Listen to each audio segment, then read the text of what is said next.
आज हम बात करेंगे आपसे कृषि में इस्तेमाल होने वाले उन उपकरणों की जिनका इस्तेमाल तो किसान भाई बहुत करते हैं, लेकिन कभी कभी उनकी कोई गलती काफ़ी महंगी पड़ जाती है। इससे उनके कृषि उपकरण जो हैं वो भी खराब हो सकते हैं। इसके अलावा जो खेती का काम वो कर रहे हैं, जिस उद्देश्य से उसका इस्तेमाल कर रहे हैं, वो भी पूरा नहीं होता, बल्कि काम बनने की जगह सरल शब्दों में कहे तो खराब हो जाता है। हमारे साथ में इस समय मौजूद हैं एग्रीकल्चर इंजीनियरिंग के साइंटिस्ट और कृषि विज्ञान केंद्र प्रयागराज में इस समय कार्यरत हैं डॉक्टर जीपीएम सिंह जी। उनसे बातचीत का सिलसिला आगे बढ़ाएंगे। सर, स्वागत है आपका।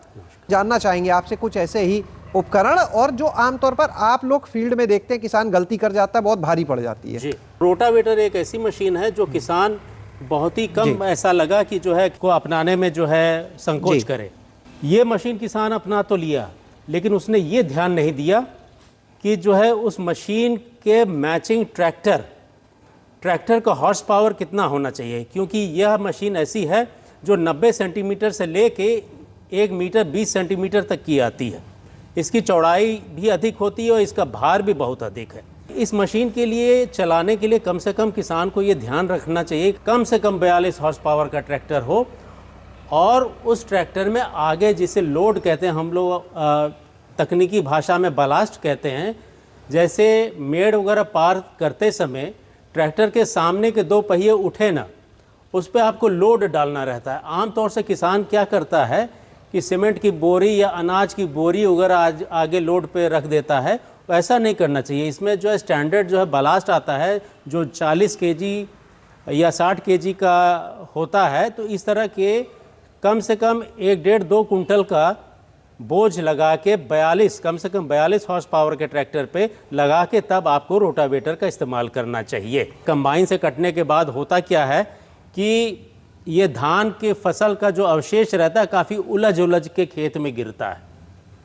तो ऐसे अवशेष जो हैं इनको एक बराबर खेत में बिछाने के लिए, जैसे वो पलवार का काम करे, नमी उड़ने से, वाष्पीकरण होने से जो है रोके, जैसे आपके सिंचाई की जल की आवश्यकता थोड़ा कम लगे, और साथ ही साथ वो खेत में सड़ के तैयार भी हो जाता है। उसके लिए बहुत अच्छी मशीन है मल्चर जो है फसल का जो भी अवशेष है धान का, खास तौर से धान का, उसको काट के टुकड़ों में छोटा छोटा करके एक कालीन नुमा जो है पूरा खेत में बिछा देता है।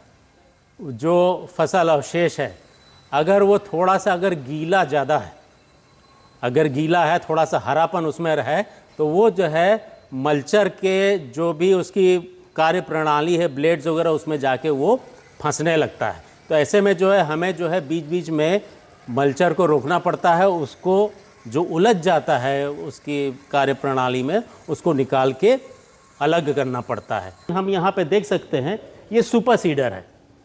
ये सुपर सीडर जो है एक तरह से आप देखेंगे इसमें ब्लेड्स जो भी लगे हुए हैं रोटावेटर जैसे ही हैं, लेकिन रोटावेटर में थोड़े छोटे लगे रहते हैं, इसमें थोड़े बड़े हैं और इसमें कर्व्स ज़्यादा हैं।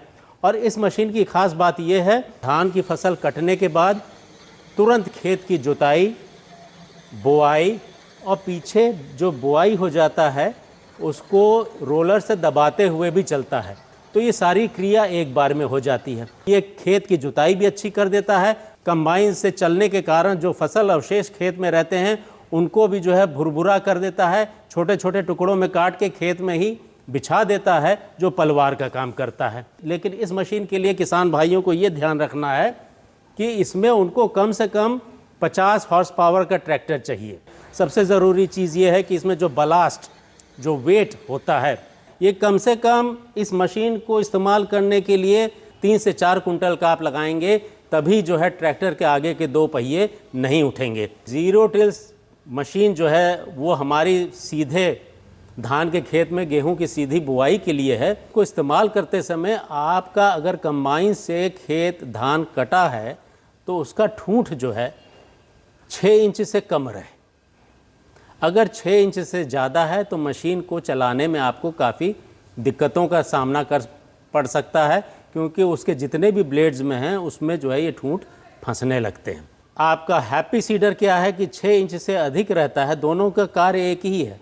हालांकि जीरो टिल सीडर थोड़ा हल्की मशीन है, हैप्पी सीडर भारी मशीन है। जीरो टिल को आपने 35 हॉर्स पावर से चला सकते हैं, लेकिन हैप्पी सीडर जो है आप 45 हॉर्स पावर 42 से अधिक, और 45 रहे तो सबसे अच्छा है। ये जितनी भी बड़ी मशीनें हैं ये इसलिए हैं कि किसान अपने खेत में तो इस्तेमाल करे ही करे और आसपास अपने गांव में भी उसको किराए पे चलवाए, आसपास के गांव में भी चलाए, आसपास के ज़िले में भी चलाए। एक आपका आय का स्रोत भी बनता है और आप अपने जगह 4-5 लोगों को इसमें रोज़गार भी दे सकते हैं। बहुत बहुत शुक्रिया डॉक्टर साहब। तो आपने सुना कि किस तरह से बहुत बारीकी से एक एक चीज़ की जानकारी दी हमको यहाँ पर डॉक्टर जीपीएम जी ने, और आपने जाना कि खेत के लिए मशीन खरीदना बहुत बड़ी बात नहीं है जो बड़े किसान हैं, लेकिन इस बात का ध्यान देना बहुत ज़रूरी है कि कौन से खेत के लिए कौन सी मशीन ज़रूरी है और उसके लिए ट्रैक्टर की हॉर्स पावर कितनी होनी चाहिए, किस मशीन का, किस कृषि उपकरण का किस तरह से इस्तेमाल किया जाना चाहिए, इन बातों पर ध्यान देना बहुत ज़रूरी है।